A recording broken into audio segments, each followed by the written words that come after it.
ನಮಸ್ಕಾರ ವೀಕ್ಷಕರೇ, ನಾನು ನಿಮ್ಮ ಪ್ರೀತಿಯ ಉದಯ್ ಕುಮಾರ್ ತುರುವನೂರು. ಎಲ್ಲರೂ ಹೇಗಿದ್ದೀರಾ? ತಾವೆಲ್ಲರೂ ಸಂತೋಷವಾಗಿ ಆರೋಗ್ಯವಾಗಿದ್ದೀರಾ ಎಂದು ಭಾವಿಸುತ್ತಾ ನಮ್ಮ ಉದಯ್ ತನ್ವಿಕ್ 2023 ಯೂಟ್ಯೂಬ್ ಚಾನೆಲ್ನಲ್ಲಿ ಅಪ್ಲೋಡ್ ಮಾಡುತ್ತಿರುವ ಕಾಲ್ಪನಿಕ ಚಿತ್ರಗಳ ಬಗ್ಗೆ ಒಂದು ಕಿರುನೋಟವನ್ನು ನೋಡಿ ಬರೋಣ. ಇಲ್ಲಿಯವರೆಗೆ ಸುಮಾರು 13 ಕಥೆಗಳನ್ನು ಸಿನಿಮಾ ರೂಪಕ್ಕೆ ತಂದು ನಿಮ್ಮ ಮುಂದೆ ಇರಿಸಿದ್ದೀವಿ. ತಾವೆಲ್ಲರೂ ನಮ್ಮ ಸಿನಿಮಾಗಳನ್ನು ಮೆಚ್ಚಿ ಉತ್ತಮವಾದ ಅನಿಸಿಕೆಗಳನ್ನು ಕಾಮೆಂಟ್ಸ್ ಮೂಲಕ ತಿಳಿಸಿದ್ದೀರಾ. ನಿಮ್ಮ ಈ ಅನಿಸಿಕೆಗಳು ನಮಗೆ ಮತ್ತಷ್ಟು ಸಿನಿಮಾಗಳನ್ನು ಮಾಡಲು ಉತ್ತೇಜನವನ್ನು ನೀಡುತ್ತದೆ. ನಿಮ್ಮ ಈ ಸಪೋರ್ಟ್ಗೆ ನಮ್ಮ ಕಡೆಯಿಂದ ಅನಂತ ಧನ್ಯವಾದಗಳು. ನಮ್ಮ ಈ ಸಿನಿಮಾಗಳು ನಿಮಗೆ ಇಷ್ಟವಾಗಲು ಮುಖ್ಯ ಕಾರಣ ಚಿಕ್ಕಪ್ಪನಹಳ್ಳಿಯ ದಿನೇಶ್ ಕುಮಾರ್ GN ಎಂಬ ನಮ್ಮ ಗುರುಗಳು. ಅವರ ಕಲ್ಪನೆಯಲ್ಲಿ ಮೂಡಿಬರುವ ಕಥೆಗಳಿಗೆ ಸಾಧ್ಯವಾದಷ್ಟು ಉತ್ತಮ ಎಡಿಟಿಂಗ್ ಮುಖಾಂತರ ನಿಮಗೆ ತಲುಪಿಸುವ ಕೆಲಸವನ್ನು ನಾನು ಮಾಡಿದ್ದೀನಿ ಅಂತ ಅನ್ಕೋತಿದ್ದೀನಿ. ಹಾಗಾದರೆ ನಾವು ಮಾಡಿರುವ ಸಿನಿಮಾಗಳು ಯಾವುವು ಅಂತ ಒಮ್ಮೆ ಮೆಲುಕು ಹಾಕಿ ಬರೋಣವಾ? ನಮ್ಮ ಮೊದಲ ಕಾಲ್ಪನಿಕ ಸಿನಿಮಾ ರಾಜೇಶನ ದುರಂತ ಕಥೆ. ಈ ಚಿತ್ರವನ್ನು ನವೆಂಬರ್ 6, 2025 ರಿಲೀಸ್ ಮಾಡಿರ್ತೇವೆ. ಈ ಚಿತ್ರದಲ್ಲಿ ಒಬ್ಬ ಶ್ರೀಮಂತ ಕುಟುಂಬದಲ್ಲಿ ಹುಟ್ಟಿದ ಒಬ್ಬ ಯುವಕ ದುಶ್ಚಟಗಳಿಗೆ ಬಲಿಯಾಗಿ ತನ್ನ ಜೀವನದಲ್ಲಿ ಸರ್ವಸ್ವವನ್ನು ಹೇಗೆ ಕಳೆದುಕೊಳ್ತಾನೆ, ಸರ್ವಸ್ವವೆಲ್ಲವನ್ನು ಕಳೆದುಕೊಂಡು ಅವನು ಬೀದಿಗೆ ಬಿದ್ದಾಗ ಅವನ ಜೀವನ ಹೇಗೆ ಬದಲಾಗುತ್ತದೆ, ಕೊನೆಗೆ ಅವನು ತನ್ನ ಜೀವನವನ್ನು ಸರಿಪಡಿಸಿಕೊಳ್ಳಲು ಹೇಗೆ ಪರದಾಡ್ತಾನೆ, ಕೊನೆಗೆ ಅವನ ಜೀವನ ಎಲ್ಲಿಗೆ ಹೋಗಿ ನಿಲ್ಲುತ್ತೆ, ಇದರಿಂದ ಸಮಾಜಕ್ಕೆ ಏನು ಸಂದೇಶ ಸಿಗುತ್ತೆ ಎಂಬುದರ ಬಗ್ಗೆ ಅದ್ಭುತವಾಗಿ ಕಥೆಯನ್ನು ಎಣೆಯಲಾಗಿದೆ ಸ್ನೇಹಿತರೆ. ಈ ಚಿತ್ರವನ್ನು ಇನ್ನು ಯಾರು ನೋಡಿಲ್ಲೋ ದಯಮಾಡಿ ನನ್ನ ಯೂಟ್ಯೂಬ್ ಚಾನಲ್ಗೆ ಭೇಟಿ ನೀಡಿ ಈ ಚಿತ್ರವನ್ನು ಪೂರ್ತಿಯಾಗಿ ವೀಕ್ಷಿಸಿ ಸ್ನೇಹಿತರೆ. ಇನ್ನು ನಮ್ಮ ಎರಡನೇ ಚಿತ್ರ ಬಂದು ಶಿಕ್ಷಕನ ಯಶೋಗಾಥೆ. ಈ ಚಿತ್ರವು ನವೆಂಬರ್ 1, 2025 ನಮ್ಮ ಯೂಟ್ಯೂಬ್ ಚಾನಲಲ್ಲಿ ರಿಲೀಸ್ ಮಾಡಿರ್ತೇವೆ. ಈ ಚಿತ್ರದಲ್ಲಿ ಒಬ್ಬ ಸಾಮಾನ್ಯ ಹಳ್ಳಿಯಲ್ಲಿ ಹುಟ್ಟಿದ ಯುವಕ ಶಿಕ್ಷಕನಾಗಲು ಎಷ್ಟು ಪ್ರಯತ್ನ ಪಡುತ್ತಾನೆ, ಅವನು ಹಳ್ಳಿಯಿಂದ ಸಿಟಿಗೆ ಬಂದಾಗ ಅವನಿಗೆ ಎದುರಾಗುವ ಕಷ್ಟಗಳೇನು, ಕೊನೆಗೆ ಅವನು ಶಿಕ್ಷಕನಾದ ಮೇಲೆ ತನ್ನ ಹಳ್ಳಿಗೆ ಯಾವ ಕೊಡುಗೆಯನ್ನು ನೀಡುತ್ತಾನೆ ಎಂಬುದರ ಬಗ್ಗೆ ವಿವರವಾಗಿ ಈ ಸಿನಿಮಾವನ್ನು ರೆಡಿ ಮಾಡಿರಲಾಗಿರುತ್ತದೆ. ಈ ಸಿನಿಮಾವನ್ನು ಸಹ ನೀವಿನ್ನು ನೋಡಿಲ್ಲ ಅಂತಂದರೆ ದಯಮಾಡಿ ನಮ್ಮ ಚಾನಲ್ಗೆ ಭೇಟಿ ನೀಡಿ ಈ ಸಿನಿಮಾವನ್ನು ವೀಕ್ಷಿಸಿ ಸ್ನೇಹಿತರೆ. ಇನ್ನು ಮುಂದಿನ 3ನೇ ಸಿನಿಮಾ ಯಾವುದು ಅಂತ ನೋಡೋದಾದರೆ ಕರ್ಮದ ಕರಾಳ ದಾರಿ. ಈ ಚಿತ್ರವನ್ನು ನವೆಂಬರ್ 16, 2025 ನಮ್ಮ ಯೂಟ್ಯೂಬ್ ಚಾನಲ್ನಲ್ಲಿ ನಾವು ರಿಲೀಸನ್ನು ಮಾಡಿರ್ತೇವೆ. ಈ ಚಿತ್ರದಲ್ಲಿ ಒಬ್ಬ ಮನುಷ್ಯ ತನ್ನ ದುಶ್ಚಟಗಳಿಂದ ಒಬ್ಬ ವ್ಯಕ್ತಿಗೆ ತೊಂದರೆಯನ್ನು ನೀಡಿದಾಗ ಅಥವಾ ಕೆಟ್ಟ ಕೆಲಸಗಳನ್ನು ಮಾಡಿದಾಗ ಅವನಿಗೆ ಕರ್ಮ ಎಂಬುದು ಯಾವ ರೀತಿಯಾಗಿ ಕಾಡುತ್ತದೆ ಎಂಬುದರ ಬಗ್ಗೆ ವಿವರವಾಗಿ ಅದ್ಭುತವಾಗಿ ಕಥೆಯನ್ನು ಎಣೆಯಲಾಗಿದೆ. ಇನ್ನು ಕೊನೆಯಲ್ಲಿ ಅವನಿಗೆ ತನ್ನ ಕರ್ಮದ ದಾರಿ ಕಂಡಾಗ ಅವನು ಹೇಗೆ ತನ್ನ ಜೀವನವನ್ನು ಕಳೆದುಕೊಳ್ತಾನೆ ಎಂಬುದರ ಬಗ್ಗೆ ತುಂಬ ಅದ್ಭುತವಾಗಿ ಕಥೆಯನ್ನು ಮಾಡಲಾಗಿದೆ ಸ್ನೇಹಿತರೆ. ಈ ಸಿನಿಮಾವನ್ನು ತಾವ್ಯಾರು ಮಿಸ್ ಮಾಡ್ಕೋಬೇಡಿ. ದಯಮಾಡಿ ನನ್ನ ಚಾನಲ್ಗೆ ವಿಸಿಟ್ ಮಾಡೋದರ ಮುಖಾಂತರ ಈ ಸಿನಿಮಾವನ್ನು ಕೂಡ ನೀವು ಕಣ್ತುಂಬಿಕೊಳ್ಬೋದು. ಇನ್ನು ನಮ್ಮ 4ನೇ ಚಿತ್ರ ಬಂದ್ಬಿಟ್ಟು ಕನಸು ನನಸು. ಈ ಚಿತ್ರ ಸ್ವಲ್ಪ ವಿಶೇಷ. ಯಾಕಪ್ಪ ಅಂತಂದರೆ ನಮ್ಮ ಗುರುಗಳಾದ ದಿನೇಶ್ ಕುಮಾರ್ GN ಅವರ ಪುತ್ರ ಲಕ್ಷಿತ್ ದಿಶಾಗೌಡ ಅವರು ಬರೆದಿರ್ತಕ್ಕಂಥ ಕಥೆ. ಅವರು ಕೇವಲ 9ನೇ ತರಗತಿಯಲ್ಲಿ ಓದಿರ್ತಕ್ಕಂಥ ವಿದ್ಯಾರ್ಥಿ. ಅವರು ಬರೆದಿರ್ತಕ್ಕಂಥ ಕಥೆ ಇದಾಗಿರುತ್ತೆ.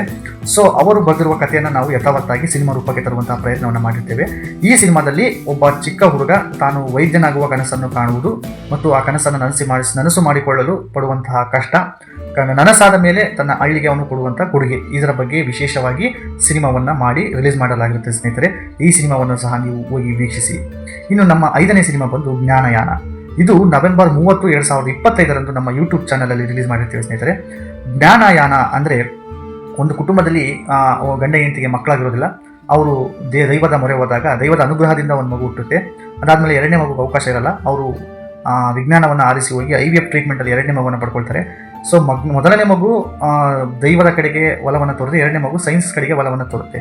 ಸೊ ಇವರಿಬ್ಬರ ಜೀವನ ಶೈಲಿ ಹೇಗಿರುತ್ತೆ, ಕೊನೆಗೆ ಇವರಿಬ್ಬರು ಅಣ್ಣ ತಮ್ಮ ಯಾವ ರೀತಿಯಾಗಿ ತಮ್ಮ ಜೀವನವನ್ನು ನಡೆಸ್ತಾರೆ ಅನ್ನುವಂಥರ ಬಗ್ಗೆ ಅದ್ಭುತವಾದ ಕಥೆಯನ್ನು ಎಣೆಯಲಾಗಿದೆ. ಈ ಚಿತ್ರ ತುಂಬ ವಿಭಿನ್ನವಾಗಿದೆ, ಬಹಳಷ್ಟು ಚೆನ್ನಾಗಿದೆ. ಈ ಸಿನಿಮಾವನ್ನು ಮಿಸ್ ಮಾಡಿದ ಈ ಸಿನಿಮಾವನ್ನು ನನ್ನ ಚಾನಲಲ್ಲಿ ವಿಸಿಟ್ ಮಾಡೋದ್ರ ಮುಖಾಂತರ ಈ ಸಿನಿಮಾವನ್ನು ಕೂಡ ವೀಕ್ಷಿಸಿ ಸ್ನೇಹಿತರೆ. ಇನ್ನು ನಮ್ಮ 6ನೇ ಸಿನಿಮಾ ಬಂದ್ಬಿಟ್ಟು ಶ್ರೀಶೈಲ ದೀಪ್ತಿ ಹಾಲೆಲೆ ವಂಶದ ಕೀರ್ತಿ ಅನ್ನುವಂಥದ್ದು. ಇದು ಡಿಸೆಂಬರ್ 7, 2025 ಈ ಸಿನಿಮಾವನ್ನು ನಾವು ರಿಲೀಸ್ ಮಾಡ್ತೇವೆ. ಇದು ಸಿನಿಮಾ ಅನ್ನೋದಕ್ಕಿಂತ ಇದು ಒಂದು ನೈಜ ಘಟನೆ ಆಧಾರಿತ ಚಿತ್ರವಾಗಿರುತ್ತದೆ. ಈ ಚಿತ್ರ ಏನಪ್ಪಾ ಅಂತಂದರೆ ಶ್ರೀಶೈಲದಲ್ಲಿ ನೆಲೆಸಿರುವ ಶ್ರೀ ಮಲ್ಲಿಕಾರ್ಜುನ ಸ್ವಾಮಿಯು ಚಿತ್ರದುರ್ಗದ ಮಾರಘಟ್ಟ ಗ್ರಾಮಕ್ಕೆ ಹೇಗೆ ಬಂದು ನೆಲೆಸಿದರು, ಅಲ್ಲಿ ಬಂದು ನೆಲೆಸಿದ ಮೇಲೆ ಅಲ್ಲಿ ನಡೆದಂಥ ಪವಾಡಗಳು ಏನು, ಅವರು ಬಂದು ನೆಲೆಸಲು ಕಾರಣಗಳು ಏನು ಎಂಬುದರ ಬಗ್ಗೆ ನೈಜ ಘಟನೆಗಳನ್ನು ಆಧಾರಿತ ವಿಚಾರಗಳನ್ನು ಕಲೆಕ್ಟ್ ಮಾಡಿ ಈ ಚಿತ್ರವನ್ನು ನಿರ್ಮಾಣ ಮಾಡಿರ್ತೇವೆ ಸ್ನೇಹಿತರೆ. ಬಹಳ ಅದ್ಭುತವಾದ ಒಂದು ಚಿತ್ರ ಇದು. ಶ್ರೀಶೈಲ ದೇವರ ಬಗ್ಗೆ ವಿಶೇಷವಾಗಿ ಒಲವಿರ್ತಕ್ಕಂಥವ್ರು, ಅವ್ರ ಭಕ್ತರಿಗೆ ತುಂಬ ಇಷ್ಟವಾಗುವಂತಹ ಚಿತ್ರ ಇದು. ಸೊ ಹಾಗಾಗಿ ಈ ಚಿತ್ರವನ್ನು ಕೂಡ ಮಿಸ್ ಮಾಡದೆ ನೋಡಿ ಸ್ನೇಹಿತರೆ. ಇನ್ನು ನಮ್ಮ 7ನೇ ಸಿನಿಮಾ ಬಂದು ಜಾದೂ ವಿಮಾನ. ಈ ಸಿನಿಮಾವನ್ನು ಡಿಸೆಂಬರ್ 14, 2025 ರಿಲೀಸ್ ಮಾಡಿರ್ತೀವಿ. ಈ ಚಿತ್ರವನ್ನು ಸಹ ಲಕ್ಷಿತ್ ದಿಶಾಗೌಡ ಅವರು ಬರೆದಿರ್ತಕ್ಕಂಥ ಸಿನಿಮಾ ಇದು. ಈ ಚಿತ್ರದ ವಿಶೇಷತೆ ಏನಪ್ಪಾ ಅಂದರೆ ಜಾದೂ ಮಾಡುವ ಒಬ್ಬ ವ್ಯಕ್ತಿಯು ತನ್ನ ಜೀವನದ ಕಷ್ಟದ ಜೀವನದಲ್ಲಿ ಸಹ ತನ್ನ ಮಕ್ಕಳನ್ನು ಹೇಗೆ ಬೆಳೆಸ್ತಾನೆ, ಕೊನೆಗೆ ತನ್ನ ಮಕ್ಕಳಿಗೆ ಜಾದುವಿನ ಮುಖಾಂತರ ಜೀವನದ ದಾರಿಯನ್ನು ಹೇಗೆ ತೋರ್ತಾನೆ ಎಂಬುದರ ಬಗ್ಗೆ ಒಂದು ವಿಭಿನ್ನವಾದ ಕಾಲ್ಪನಿಕ ಕಥೆಯನ್ನು ಮಾಡಿರ್ತೇವೆ ಸ್ನೇಹಿತರೆ. ಇದು ತುಂಬ ಚೆನ್ನಾಗಿರುವಂತಹ ಸಿನಿಮಾ ಇದು. ಈ ಸಿನಿಮಾವನ್ನು ಕೂಡ ಯಾರು ನೋಡಿಲ್ಲೋ ಅವರು ದಯಮಾಡಿ ಈ ಸಿನಿಮಾವನ್ನು ಕೂಡ ವೀಕ್ಷಿಸಿ. ಇನ್ನು ನಮ್ಮ 8ನೇ ಸಿನಿಮಾ ಬಂದು ರೂಟ್ಸ್ ಆಫ್ ಲವ್ ಅಂತ. ಈ ಸಿನಿಮಾವನ್ನು ಡಿಸೆಂಬರ್ 21, 2025 ನಾವು ನಮ್ಮ ಯೂಟ್ಯೂಬ್ ಚಾನಲ್ನಲ್ಲಿ ರಿಲೀಸ್ ಮಾಡಿರ್ತೀವಿ. ಈ ಚಿತ್ರ ಏನಪ್ಪ ಅಂತಂದರೆ ಕಾಡಿನಲ್ಲಿ ಬೆಳೆದಂತಹ ಒಬ್ಬ ಹುಡುಗ ಹುಡುಗಿಯ ಪ್ರೀತಿಯ ಒಂದು ಎಳೆಯನ್ನು ಇಟ್ಕೊಂಡು, ಪ್ರೇಮ ಕಾವ್ಯದ ಒಂದು ಎಳೆಯನ್ನು ಇಟ್ಕೊಂಡು ನಿರ್ಮಾಣ ಮಾಡಿರ್ತಕ್ಕಂಥ ಸಿನಿಮಾ ಇದು. ಸೊ ಅವರು ಹೇಗೆ ಪ್ರೀತಿಗೆ ಹೇಗೆ ಬೀಳ್ತಾರೆ, ಅವರು ಕಾಡಿನಲ್ಲಿ ಹೇಗೆಲ್ಲ ಬೆಳೀತಾರೆ, ಅವರು ಯಾವ ರೀತಿ ಕಾಡಿನಲ್ಲಿ ಜೀವನ ಮಾಡ್ತಿರ್ತಾರೆ, ಕೊನೆಗೆ ಅವರಿಗೆ ಕಾಡಿನಲ್ಲಿ ಎದುರಾಗುವಂಥ ಕಷ್ಟಗಳು ಯಾವುವು, ಅದರಿಂದ ಅವ್ರು ಹೇಗೆ ಹೊರಗೆ ಬರ್ತಾರೆ ಅನ್ನುವಂತಹ ಒಂದು ಕಥೆ ಇದು. ಅದ್ಭುತವಾದ ಕಥೆ. ಕೊನೆಗೆ ಅವರು ಪ್ರೀತಿ ಗೆಲ್ಲುತ್ತಾ ಇಲ್ವಾ, ಭಾಳ ಚೆನ್ನಾಗಿದೆ. ಪ್ರೀತಿ ಮಾಡೋರು ಈ ಸಿನಿಮಾವನ್ನು ನೋಡಿದ್ರೆ ಖಂಡಿತವಾಗ್ಲೂ ಅವರಿಗೆ ತುಂಬಾ ಇಷ್ಟ ಆಗುತ್ತೆ. ಸೊ ಈ ಸಿನಿಮಾವನ್ನು ಕೂಡ ಯಾರು ಮಿಸ್ ಮಾಡ್ಕೋಬೇಡಿ. ನನ್ನ ಯೂಟ್ಯೂಬ್ ಚಾನಲ್ಗೆ ವಿಸಿಟ್ ಮಾಡೋದರ ಮುಖಾಂತರ ಈ ಸಿನಿಮಾವನ್ನು ಕೂಡ ನೀವು ನೋಡಿ. ಇನ್ನು ನಮ್ಮ 9ನೇ ಸಿನಿಮಾ ಬಂದು back bencher to blue jersey. ಈ ಸಿನಿಮಾ ಡಿಸೆಂಬರ್ 28, 2025 ನಾವು ರಿಲೀಸನ್ನು ಮಾಡಿರ್ತೇವೆ. ಈ ಸಿನಿಮಾವನ್ನು ಸಹ ಲಕ್ಷಿತ್ ದಿಶಾಗೌಡ ಅವರು ಬರೆದಿರ್ತಾರೆ. ನೋಡಿ, ಅವ್ರಿಗೂ ಸಿನಿಮಾ ಕಥೆಗಳನ್ನು ಬರಿತಾ ಅವರು ಒಂದು ದಾರಿಯನ್ನು ತೋರ್ತಾ ಇದೆ. ಬರಹದಲ್ಲಿ ಅವರು ಅತ್ಯುತ್ತಮ ಒಂದು ದಾರಿಯನ್ನು ಕಂಡುಕೊಳ್ಳುವ ರೀತಿ ಕಾಣ್ತಾ ಇದೆ ಸ್ನೇಹಿತರೆ. ಸೊ ಅವರು ಕಥೆಗಳನ್ನ ಬರೀಲಿಕ್ಕೆ ಶುರು ಮಾಡ್ತಾರೆ, ಮೇಲೆ ಕಥೆಗಳನ್ನ ಬರೆದು ಕೊಡ್ತಿರ್ತಾರೆ. ಸೊ ಹಾಗಾಗಿ ಅವ್ರ ಕಥೆಗಳನ್ನು ಸಹ ನಾವು ತರ್ತಾ ಇರ್ತೀವಿ. ಈ ಚಿತ್ರದಲ್ಲಿ ಓದಿನಲ್ಲಿ ಹಿಂದುಳಿದಂಥ ಒಬ್ಬ ಹುಡುಗ ತನ್ನ ಸ್ಪೋರ್ಟ್ಸಲ್ಲಿ, ಆಟದಲ್ಲಿ, ಕ್ರಿಕೆಟ್ನ ಆಟದಲ್ಲಿ ತನ್ನ ಜೀವನವನ್ನು ಹೇಗೆ ರೂಪಿಸ್ಕೊಳ್ತಾನೆ, ಅವನು ಹೇಗೆ ಕ್ರಿಕೆಟ್ ಆಡ್ತಾ ಅವನ ಜೀವನದಲ್ಲಿ ಹೇಗೆ ಮೇಲೆ ಬರ್ತಾನೆ ಅನ್ನೋದರ ಒಂದು ಅದ್ಭುತ ಕಥೆ ಇದಾಗಿದೆ. ಸೊ ಈ ಸಿನಿಮಾವನ್ನು ಕೂಡ ಯಾರು ಕೂಡ ಮಿಸ್ ಮಾಡ್ಕೋಬೇಡಿ.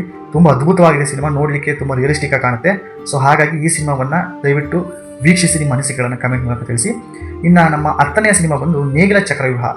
ಇದು ಜನವರಿ 4, 2026 ನಮ್ಮ ಯೂಟ್ಯೂಬ್ ಚಾನಲಲ್ಲಿ ನಾವು ರಿಲೀಸನ್ನು ಮಾಡಿರ್ತೀವಿ ಸ್ನೇಹಿತರೆ. ಈ ಸಿನಿಮಾದ ವಿಶೇಷತೆ ಏನಪ್ಪ ಅಂದರೆ, ನಮ್ಮ ರೈತರು ಪಡುವಂಥ ಕಷ್ಟ, ರೈತರ ಜೀವನ ಶೈಲಿ, ಅವರ ಲೈಫ್ ಸ್ಟೈಲ್, ಅವರು ಯಾವ ರೀತಿಯಾಗಿ ಸಮಸ್ಯೆಗಳನ್ನ ಫೇಸ್ ಮಾಡ್ತಾರೆ, ಅವರ ಜೀವನ ಹೇಗಿರುತ್ತೆ ಅನ್ನೋದರ ಬಗ್ಗೆ ಭಾಳ ಅದ್ಭುತವಾದ ಕಥೆಯನ್ನು ನಮ್ಮ ಗುರುಗಳು ಬರೆದಿದ್ದರು. ಸೊ ಆ ಸಿನಿಮಾವನ್ನು ಉತ್ತಮವಾಗಿ ಎಡಿಟ್ ಮಾಡೋದ್ರ ಮುಖಾಂತರ ನಿಮ್ಮ ಮುಂದಿರಿಸಿದ್ದೆ. ಎಲ್ಲರಿಂದಲೂ ತುಂಬ ಉತ್ತಮವಾದ ಒಪಿನಿಯನ್ಗಳು ಸಹ ಬಂದು. ಸೊ ಈ ಸಿನಿಮಾವನ್ನು ಯಾರು ಇನ್ನೂ ನೋಡಿಲ್ಲೋ ಅವರು ದಯಮಾಡಿ ಈ ಸಿನಿಮಾವನ್ನು ವೀಕ್ಷಿಸಿ. ನಮ್ಮ 11ನೇ ಸಿನಿಮಾ ಬಂದು ಟೈಗರ್ ಮತ್ತು ಬ್ರೂನೋ ಅಂತ. ಈ ಸಿನಿಮಾ ಬಂದು ಜನವರಿ 11, 2026 ನಾವು ನಮ್ಮ ಯೂಟ್ಯೂಬ್ ಚಾನಲಲ್ಲಿ ರಿಲೀಸನ್ನು ಮಾಡಿದ್ವಿ ಸ್ನೇಹಿತರೆ. 2 ಶ್ವಾನಗಳ ಮಧ್ಯೆ ಇರುವಂತಹ ಗೆಳೆತನ ಮತ್ತು ಒಂದು ಸಂದರ್ಭದಲ್ಲಿ ಕಾಡಿನಲ್ಲಿರುವಂತಹ ಚಿರತೆ ಇವರ ಮೇಲೆ ದಾಳಿಯನ್ನು ಮಾಡಿದಾಗ ಈ ಶ್ವಾನಗಳು ಹೇಗೆ ಒಬ್ಬರೊಬ್ಬರನ್ನು ಸ್ನೇಹಿತರನ್ನು ಬಿಟ್ಟುಕೊಡದೆ ಹೇಗೆ ಆ ಚಿರತೆಯನ್ನು ಫೇಸ್ ಮಾಡಿ ತಮ್ಮ ಗೆಳೆತನವನ್ನು ಉಳಿಸ್ಕೊಳ್ತವೆ, ಮತ್ತು ಆ ಶ್ವಾನಗಳು ಊರಿನಲ್ಲಿ ಜನರೊಂದಿಗೆ ಯಾವ ರೀತಿಯಾದ ಬಾಂಧವ್ಯವನ್ನು ಇಟ್ಕೊಂಡಿರ್ತವೆ ಅನ್ನೋದ್ರ ಬಗ್ಗೆ ಒಂದು ಉತ್ತಮವಾದ ಕಥೆ ಇದು.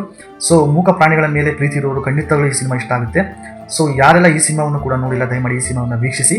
ನಮ್ಮ 12ನೇ ಚಿತ್ರ ಬಂದ್ಬಿಟ್ಟು ಜನವರಿ 26. ಈ ಸಿನಿಮಾ ಬಂದು ಜನವರಿ 18, 2026 ರಿಲೀಸನ್ನು ಮಾಡ್ತೀವಿ. ಈ ಚಿತ್ರದ ವಿಶೇಷತೆ ಏನಪ್ಪ ಅಂತಂದರೆ, ಒಂದು ಹಳ್ಳಿಯಲ್ಲಿ ಇರುವಂತಹ ಸಾಹುಕಾರ ತನ್ನ ಸ್ವಂತ ಗಾರಿಕೆಗೋಸ್ಕರ, ತನ್ನ ಸ್ವಂತ ಕೆಲಸಗಳಿಗೋಸ್ಕರ ಊರಿನ ಯುವಕರನ್ನು ಯಾವ ರೀತಿಯಾಗಿ ಬಳಸ್ಕೊಳ್ತಿರ್ತಾನೆ, ಅವ್ರನ್ನ ಯಾವ ರೀತಿಯಾಗಿ ದಾರಿ ತಪ್ಪಿಸ್ತಿರ್ತಾನೆ. ಒಂದು ಮಟ್ಟಕ್ಕೆ ಹೋಗ್ತಾ ಅವನು ಊರಿನ ಶಾಲೆ ಮೇಲೆ ಕಂಡುಬಿದ್ದು ಆ ಶಾಲೆನ ಕೆಡವಿ ಅಲ್ಲಿ ಫ್ಯಾಕ್ಟ್ರಿನ ಕಟ್ಟಲಿಕ್ಕೆ ಪ್ರಯತ್ನವನ್ನು ಮಾಡ್ತಾನೆ. ಸೊ ಅದರ ಬಗ್ಗೆ ಒಂದು ಅದ್ಭುತವಾದ ಕಥೆ ಇದು. ಅವರು ಶಾಲೆನ ಕೆಡವಲಿಕ್ಕೆ ಹೋದಾಗ ಅಲ್ಲಿ ಇಬ್ಬರು ವ್ಯಕ್ತಿಗಳ ಆಗಮನ ಆಗುತ್ತೆ. ಆ ಇಬ್ಬರು ವ್ಯಕ್ತಿಗಳು ಯಾರು ಎನ್ನುವುದರ ವಿಶೇಷ ಕಥೆಯನ್ನು ಹೊಂದಿರುವಂತಹ ಕಥೆ ಜನವರಿ 26. ಈ ಸಿನಿಮಾವನ್ನು ಯಾರೆಲ್ಲ ನೋಡಿದ್ರೆ ದಯಮಾಡಿ ಈ ಸಿನಿಮಾವನ್ನು ಕೂಡ ವೀಕ್ಷಿಸಿ. ಇನ್ನು ನಮ್ಮ 13ನೇ ಸಿನಿಮಾ ಬಂದ್ಬಿಟ್ಟು ಈ ಜನವರಿ 26 ಸಿನಿಮಾದ ಪಾರ್ಟ್ 2 ಆಗಿ ಈ ಸಿನಿಮಾವನ್ನು ಜನವರಿ 25 ರಿಲೀಸನ್ನು ಮಾಡ್ತೇವೆ. ಶಾಲೆ ಉಳಿಸಿಕೊಳ್ಳಲು ಬಂದಂತಹ ಆ ಇಬ್ಬರು ವ್ಯಕ್ತಿಗಳು ಮಾಡುವಂತಹ ಕೆಲಸ ಏನು, ಆ ಶಾಲೆಯನ್ನು ಉಳಿಸಿಕೊಳ್ಳಲು ಅವರು ಹಳ್ಳಿಯ ಜನರಲ್ಲಿ ಯಾವ ರೀತಿಯಾಗಿ ಅವರು ಒಂದು ಕನ್ವಿನ್ಸನ್ನು ಮಾಡ್ತಾರೆ, ಆ ಸಾಹುಕಾರನ ಮೇಲೆ ಯಾವ ರೀತಿಯಾಗಿ ಅವರು ಫೈಟನ್ನು ಕೊಡ್ತಾರೆ ಅನ್ನೋದರ ಕತೆ ಮಾಡಿ, ಮತ್ತು ಶಾಲೆಯನ್ನು ಕೆಡವಲಿಕ್ಕೆ ಯಾರೇ ಆಗಲಿ ಪ್ರಯತ್ನವನ್ನು ಪಟ್ಟರೆ ಅವರಿಗೆ ಕಾನೂನಿನ ಅಡಿಯಲ್ಲಿ ಇರುವಂತಹ ಶಿಕ್ಷೆಗಳು ಯಾವುವು, ಮತ್ತು ನಮಗೆ ಯಾಕೆ ಹಳ್ಳಿಗೆ ಶಾಲೆಗಳು ಬೇಕು ಅನ್ನೋದರ ಬಗ್ಗೆ ಉತ್ತಮವಾದ ಸಂದೇಶವನ್ನು ಹೊಂದಿರುವಂತಹ ಚಿತ್ರ ಜನವರಿ 26 ಪಾರ್ಟ್ 2 ಆಗಿ ರಿಲೀಸ್ ಆಯಿತು ಸ್ನೇಹಿತರೆ. ತುಂಬ ಚೆನ್ನಾಗಿ ಮೂಡಿಬಂದಿರುವಂತಹ ಚಿತ್ರ. ಇಷ್ಟು ನಮ್ಮ ಕಾಲ್ಪನಿಕ ಚಿತ್ರಗಳು. ಸುಮಾರು ಈಗ 13 ಚಿತ್ರಗಳನ್ನು ರಿಲೀಸ್ ಮಾಡಿದ್ದೇವೆ. ಇಲ್ಲಿಯವರೆಗೂ ನಿಮ್ಮ ಅನಿಸಿಕೆಗಳು ತುಂಬ ಉತ್ತಮವಾಗಿ ಮೂಡಿ ಬರ್ತಾ ಇವೆ. ತಾವೆಲ್ಲರೂ ನಮ್ಮ ಸಿನಿಮಾವನ್ನು ಇಷ್ಟಪಡ್ತಾ ಇದ್ದೀರಾ. ನಿಮ್ಮ ಈ ಕಮೆಂಟ್ಸ್ಗಳು, ನಿಮ್ಮ ಅನಿಸಿಕೆಗಳೇ ನಮಗೆ ಮುಂದಿನ ಸಿನಿಮಾವನ್ನು ಮಾಡಲು ತುಂಬ ಧೈರ್ಯವನ್ನು ಕೊಡ್ತಾ ಇದೆ. ಸೊ ಇನ್ನಷ್ಟು ಉತ್ತಮ ಕಥೆಗಳನ್ನು ಮಾಡಬೇಕನ್ನೋದು ನಮಗೆ ಇನ್ನೂ ಕೂಡ ಮನಸ್ಸಲ್ಲಿ ಬರ್ತಾನೆ ಇದೆ. ಸೊ ನಿಮ್ಮ ಆಸೆ ನಾವು ಯಾವತ್ತೂ ಇದು ಮಾಡಲ್ಲ, ಒಟ್ಟು ಉತ್ತಮವಾದ ಚಿತ್ರಗಳನ್ನು ಮಾಡ್ತಾ ಹೋಗ್ತಿರ್ತೀವಿ. ದಯಮಾಡಿ ನಿಮ್ಮ ಸಪೋರ್ಟ್ ಹೀಗಿರಲಿ, ನಿಮ್ಮ ಪ್ರೀತಿ ಹೀಗೆ ಇರಲಿ ಅಂತ ಹೇಳ್ತಾ, ನಮ್ಮ ಚಾನಲ್ಗೆ ಇನ್ನೂ ಯಾರೆಲ್ಲ ಸಬ್ಸ್ಕ್ರೈಬ್ ಆಗಿಲ್ಲ ಅವರು ದಯವಿಟ್ಟು ನಮ್ಮ ಚಾನಲ್ಗೆ ಸಬ್ಸ್ಕ್ರೈಬ್ ಆಗಿ, ಮತ್ತು ನಮ್ಮ ಸಿನಿಮಾಗಳನ್ನು ಲೈಕ್ ಮಾಡಿ. ಹಾಗೆ ಈ ವಿಡಿಯೋದ ಡಿಸ್ಕ್ರಿಪ್ಷನಲ್ಲಿ ಈ ಎಲ್ಲ 13 ಸಿನಿಮಾಗಳ ಲಿಂಕನ್ನು ಹಾಕಿರ್ತೀನಿ. ಯಾರೆಲ್ಲ ಇನ್ನೂ ಸಿನಿಮಾಗಳನ್ನು ವೀಕ್ಷಿಸಿಲ್ಲ ದಯಮಾಡಿ ವೀಕ್ಷಿಸಿ, ನಿಮ್ಮ ಅನಿಸಿಕೆಗಳನ್ನು ಕಮೆಂಟ್ ಮಾಡಿ, ನಿಮ್ಮ ಸ್ನೇಹಿತರಿಗೆ ಶೇರ್ ಮಾಡಿ, ನಮ್ಮ ಚಾನಲನ್ನು ಸಬ್ಸ್ಕ್ರೈಬ್ ಮಾಡೋದನ್ನು ಮರೆಯಬೇಡಿ ಸ್ನೇಹಿತರೆ. ಧನ್ಯವಾದಗಳು.